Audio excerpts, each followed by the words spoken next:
Ah, bon vendredi les pirates, le vendredi, qu'est-ce que je suis content, c'est jour de live, on se régale là, c'est jour de live. On va parler ce soir à 19 h de la formation qui est sortie cette semaine et vous allez vous régaler, comment faire quand mon conjoint est devenu têtu, est-ce qu'il est vraiment têtu? On va en parler, souvent pendant les crises existentielles, on est têtu. Et donc on va en parler aujourd'hui de ces crises existentielles avec un très beau témoignage. Alors on va dire de Marie, on va l'appeler comme ceci, criseuse, qui vient de prendre un coaching aussi, et qui aime à écrire un beau mail, qu'il a écrit aussi sur le groupe Facebook, de façon à raconter sa vie de criseuse. Je sais que vous adorez ça, je sais que vous adorez vivre les situations de l'autre côté pour savoir ce que l'on vit quand on est une criseuse à l'intérieur, quand on est un criseux. Vous avez déjà beaucoup de témoignages en vidéo, je vous ai fait plusieurs vidéos sur des témoignages de criseux ou de criseuses. On va le faire aujourd'hui en deux parties parce que Marie nous a vraiment gâté avec beaucoup de détails et ça va vous plaire. Donc vous avez des criseux, des témoignages de criseux, de criseuses sur cette chaîne, vous avez des commentaires, vous avez sur Facebook, je vous en lis parfois sur Telegram, donc vous avez de quoi être heureux et vous avez compris que si vous comprenez comment fonctionnent les crises identitaires, vous vous rendrez compte que très souvent, quand vous êtes ensemble depuis 5, 10, 15, 20 ans, eh bien, quand votre conjoint vous dit « je t'aime plus », c'est qu'il y a très souvent une crise existentielle et que s'il n'y a pas de crise existentielle, c'est pas grave parce qu'il y a quand même des méthodes, quand on est ensemble depuis 5, 10, 15, 20 ans, pour revenir ensemble. Alors, qu'est-ce qu'elle nous dit elle nous dit Marie. Hop, on y va, on va reprendre le début. Donc, je vous l'annonce, je vous ferai deux parties, je vais en faire une deuxième partie demain. Il faudra attendre pour savoir où en est à la fin la crise de Marie. Mais c'est tellement long et tellement dense et tellement enrichissant que je vais en faire deux parties. Alors, pour ne rien vous cacher, au moment où je tourne cette vidéo, je n'ai pas encore fait le coaching avec Marie et je n'ai pas lu non plus le mail très long. J'ai juste vu qu'il était très long, donc je sais que je vais m'arrêter au bout d'un moment. Comme ça, je peux le découvrir en même temps que vous et faire un peu comme on fait dans les coachings, réagir à chaud. C'est ce que j'adore faire depuis 1999.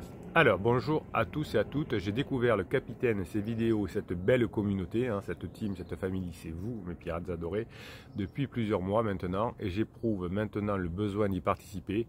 Alors oui, ça c'est très bien. Vous avez des centaines et des centaines de pirates qui n'écrivent jamais, qui prennent des formations, qui prennent parfois des coachings, mais qui n'écrivent jamais, qui observent. Vous avez même des personnes qui observent et qui ne font rien du tout. Donc c'est comme ça. Et puis un jour, on a envie de participer. Puis il y a des personnes qui sont bébés pirates et qui écrivent tout de suite au début, c'est pour lâcher leur malheur. En tout cas, effectivement, vous avez compris que dans les vidéos, je vous explique le pourquoi et dans les formations, je vous explique le comment y arriver. Et donc, c'est vrai que formation plus vidéo, c'est ce qui est complémentaire. Même si vous écrivez pas, eh bien, le combo formation plus vidéo fonctionne. Les vidéos, ça donne le pourquoi j'ai envie d'apprendre et le comment on y arrive. Parce que c'est bête de ne pas savoir comment on y arrive. Donc j'éprouve maintenant le besoin d'y participer en partageant mon histoire, sans doute très banale et néanmoins très douloureuse, de criseuse. C'est un message long, sorry. Oui, donc ça j'avais vu qu'il était très long.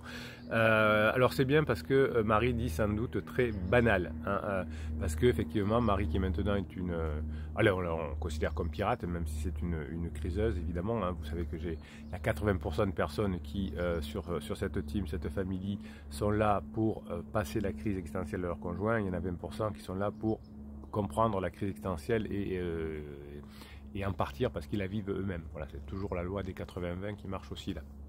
Donc nous nous sommes rencontrés, j'avais 18 ans et lui 21 ans. Alors ça c'est aussi traditionnel, quand on s'est rencontrés jeunes, on a très souvent ensuite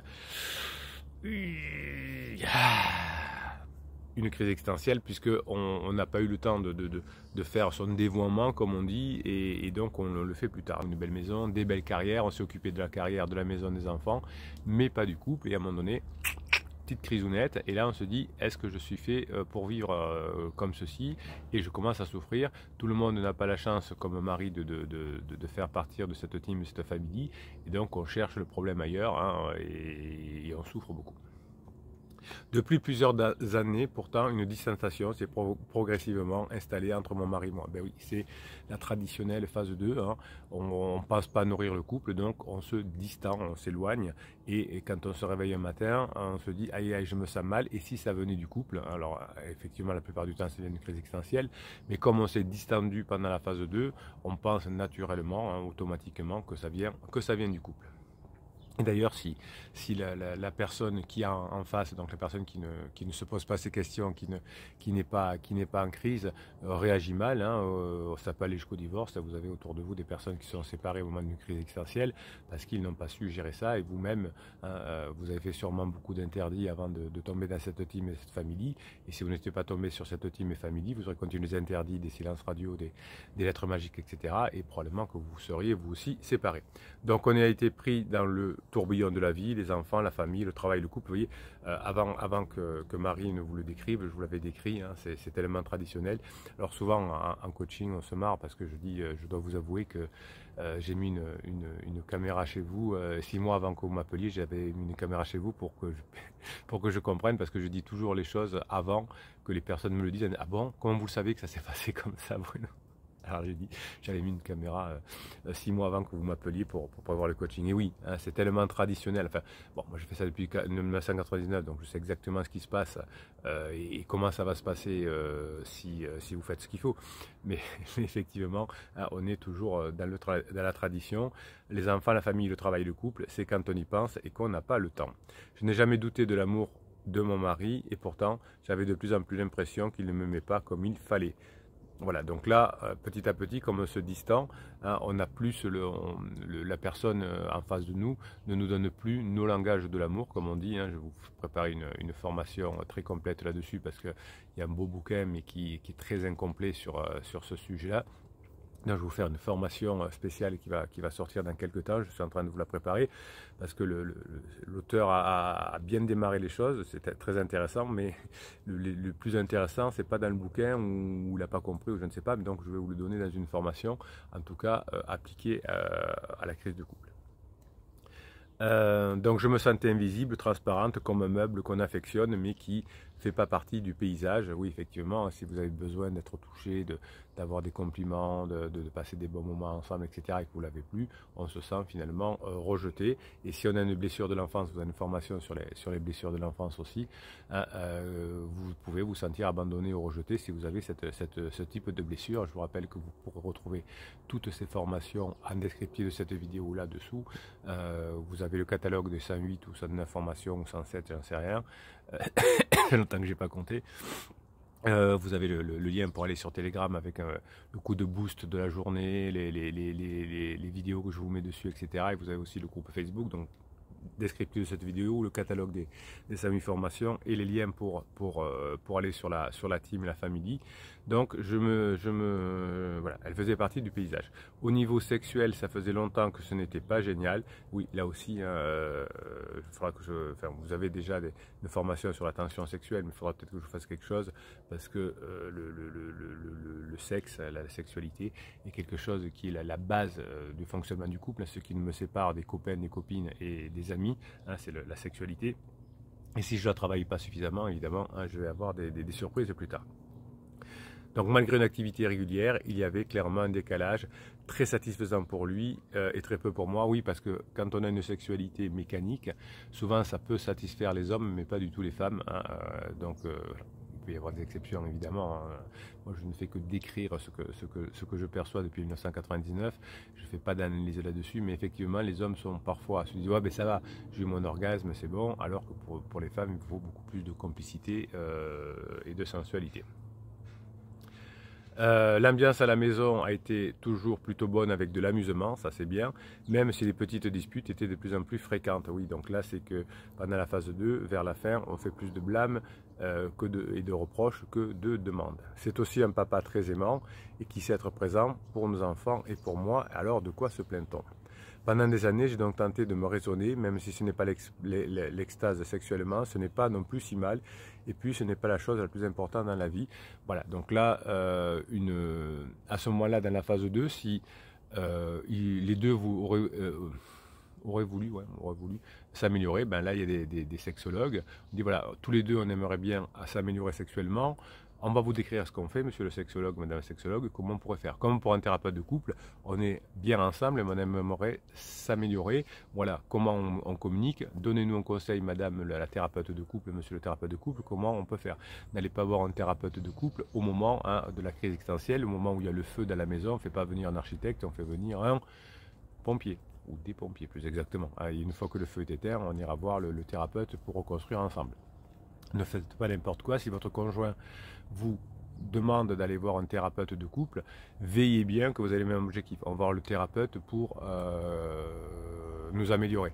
Et si le thérapeute de couple ne vous demande pas dans la première phrase quel est votre objectif de séance, fuyez. Parce que si le thérapeute accepte qu'il y en ait un qui dise ben moi je voudrais qu'on se sépare et l'autre qui est là pour recoller le morceau, ça ne sert à rien. Même un chauffeur de taxi ou un Uber demande où vous voulez aller avant de vous conduire. S'il y en a un qui dit je veux aller à Marseille et l'autre à Lyon, il dit bah, écoutez, moi je ne peux pas vous amener aux deux endroits en même temps, mettez-vous d'accord et ensuite je vous amènerai à l'endroit que vous décidez. Ce que devrait faire un psy, un thérapeute, mais on ne le fait pas parce que du coup ça fait vendre plus de courses, comme si le chauffeur de taxi ou Uber tournait dans... comme s'il faisait tourner le compteur en tournant dans le quartier le temps que vous vous décidiez. Hein. Donc ce serait malhonnête de la part du chauffeur de taxi ou du Uber qui ne le font pas d'ailleurs, mais malheureusement certains thérapeutes ou certains psys le font. Hein. Même si vous n'êtes pas d'accord sur l'objectif, ils continuent à vous voir toutes les semaines ou tous les 15 jours, et donc c'est cling. Hein. Si vous faites un coaching avec le capitaine, la première phrase que je vous demande c'est quel est votre objectif. Des fois vous ne savez pas, ben, je ne vous lâche pas. Tant qu'il n'y a pas d'objectif, c'est pas la peine, même si vous êtes seul. Donc vous voyez, quand on est deux, effectivement, hein, j'arrive à faire des coachings à deux. Alors je ne les fais jamais pendant la crise, évidemment. Je respecte la déontologie. Hein. Si vous avez un thérapeute qui accepte de vous recevoir pendant la crise aussi, faites attention. Hein. C'est certainement qu'il n'est pas très compétent.